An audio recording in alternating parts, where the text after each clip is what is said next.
Eh, Assalamualaikum warahmatullahi wabarakatuh. Saya akan mempresentasikan tentang tugas audit forensik dan audit investigasi untuk tugas apa namanya tugas ya tugas akhir atau tugas semester. Sebentar.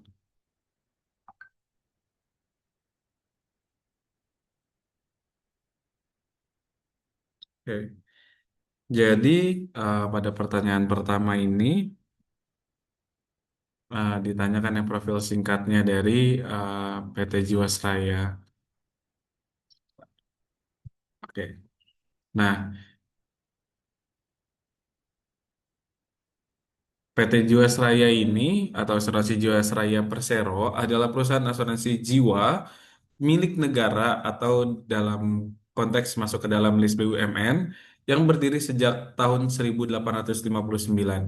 Perusahaan menyediakan layanan asuransi jiwa dan produk investasi seperti JS Saving Plan. Jiwasraya mengalami masalah likuiditas serius dan gagal membayar klaim sebesar 12,4 triliun rupiah pada tahun 2018 akibat kesalahan pengelolaan investasi dan fraud oleh manajemen. Kemudian, pertanyaan yang kedua adalah apa saja indikasi awal yang dapat mengarah pada terjadinya fraud di PT Jiwasraya dan bagaimana auditor dapat mendeteksi tanda-tanda tersebut melalui audit investigasi. Awal fraud meliputi return investasi tinggi tidak wajar, manipulasi laporan keuangan atau window dressing, kemudian pada investasi pada saham berkinerja buruk, dan ketidaksesuaian arus kas. Auditor dapat mendeteksi melalui analisis laporan keuangan, audit investasi, konfirmasi pihak ketiga, dan analisis arus kas. Kemudian, pertanyaan nomor tiga adalah bagaimana praktik manipulasi laporan keuangan seperti window dressing dalam kasus Jiwasraya dapat mempengaruhi keputusan pemangku kepentingan stakeholder. Jadi pertanyaan nomor tiga ini, window dressing itu dapat menyebabkan stakeholder salah menilai kondisi perusahaan, menarik investor dan nasabah secara tidak wajar, menyesatkan regulator dan mengakibatkan kerugian besar bagi nasabah dan negara. Artinya data yang disajikan karena tidak sesuai dengan kondisi realnya atau diperbagus ya agar orang-orang tertarik yang mengakibatkan eh, ketidaksesuaian data gitu. Ketidaksesuaian data inilah yang memicu kesalahan-kesalahan apa namanya kesalahan-kesalahan dalam menentukan keputusan yang harusnya dilakukan. Kemudian pada nomor 4, skema Ponzi sering menjadi bagian dari kasus fraud besar. Bagaimana peran auditor dalam mengidentifikasi pola pola seperti ini saat melakukan audit investigasi? Yaitu dengan menganalisis arus kas, membandingkan sumber dana pembayaran kewajiban, mengidentifikasi penggunaan dana investor baru untuk membayar investor lama, dan mengevaluasi keberlanjutan model bisnis. Karena kenapa yang harus dianalisis adalah arus kas? Karena bisa dilihat uang masuk misalnya 50 M, kemudian yang keluar 30 M. Nah, ini keluarnya kemana? Apakah pembayaran vendor atau kemana? Kan ini bisa dicek. Kalau misalnya memang hanya pada konteks pembayaran investor-investor yang lalu, ya bisa bisa diduga ini merupakan skema Ponzi. Yang kelima adalah bagaimana kolusi antara manajemen perusahaan dan pihak eksternal. Nah, yang kelima ini kolusi dapat menyembunyikan bukti dan mempersulit audit. Auditor dapat mengatasi dengan konfirmasi independen, audit forensik digital, analisis transaksi, dan pemeriksaan komunikasi internal. Untuk audit dalam proses eh, dalam proses audit ini ya, auditor kan pasti akan konfirmasi pihak ketiga, pihak eksternal, pihak internal. Nah, jika adanya kolusi di dalam komunikasi ini, maka hasil audit tidak dapat dikatakan valid atau tidak dapat dikatakan apa independence ya, karena jadinya ada intervensi dari pihak-pihak tertentu. Kemudian pertanyaan nomor 6. Modus operandi yang melibatkan investasi di saham gorengan sangat merugikan nasabah. Bagaimana teknik audit investigasi dapat digunakan untuk melacak alur dana yang salah dialokasikan? Teknik yang dapat digunakan itu meliputi fund tracing atau analisis rekening bank, pemeriksaan dokumen investasi, dan analisis hubungan antar pihak. Nah, jadi saham gorengan ini juga menjadi apa? kasus yang cukup banyak ya di pasar modal yang seharusnya sudah diberantas sejak lama.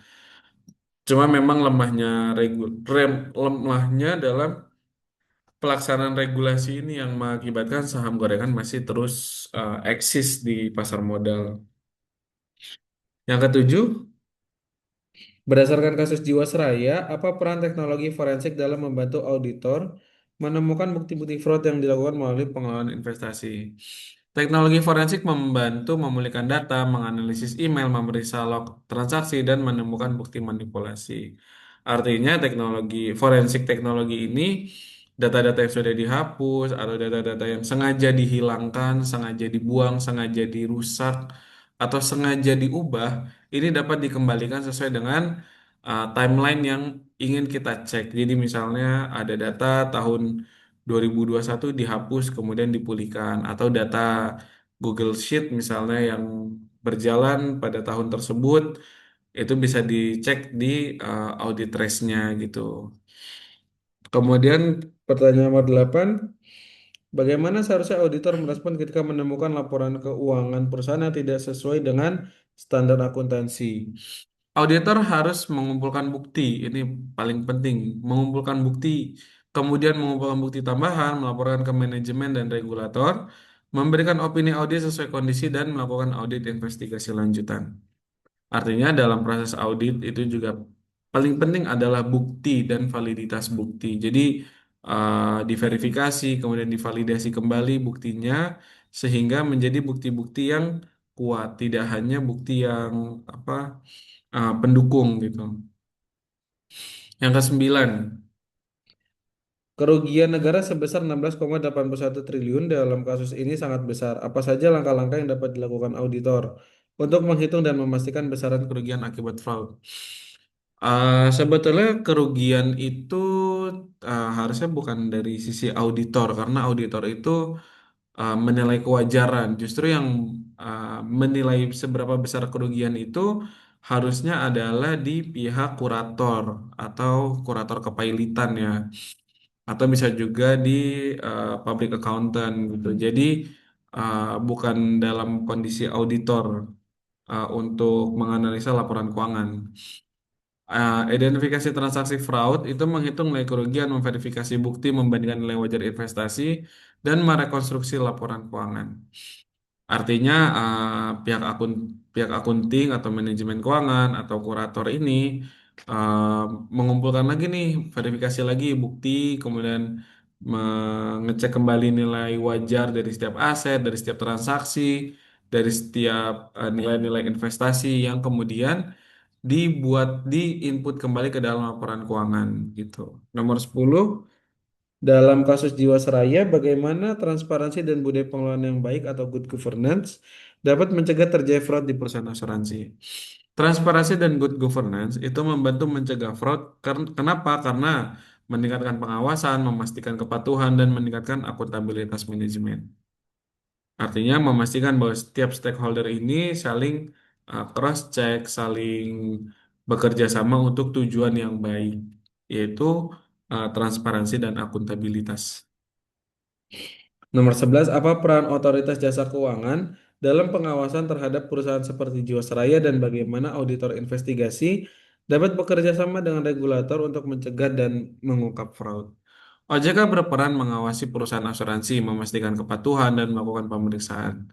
Auditor bekerja sama dengan memberikan bukti audit dan mendukung investasi. Artinya, jika sudah diberikan bukti, kemudian harus diapakan, itu adalah wewenangnya OJK. Jadi, lagi-lagi auditor itu tugasnya memeriksa kewajaran, terus memeriksa bukti, memverifikasi bukti-bukti agar bukti-buktinya valid seperti itu.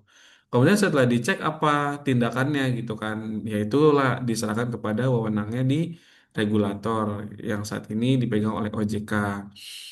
Gitu. Jadi kalau misalnya sudah dicek kemudian tidak ada tindakan ya tidak tidak efektif juga ya gitu. Hanya buang-buang anggaran dan buang-buang waktu seperti itu. Sekian jawaban dari saya terkait tugas dari audit forensik dan investigasi. Saya akhiri. Assalamualaikum warahmatullahi wabarakatuh.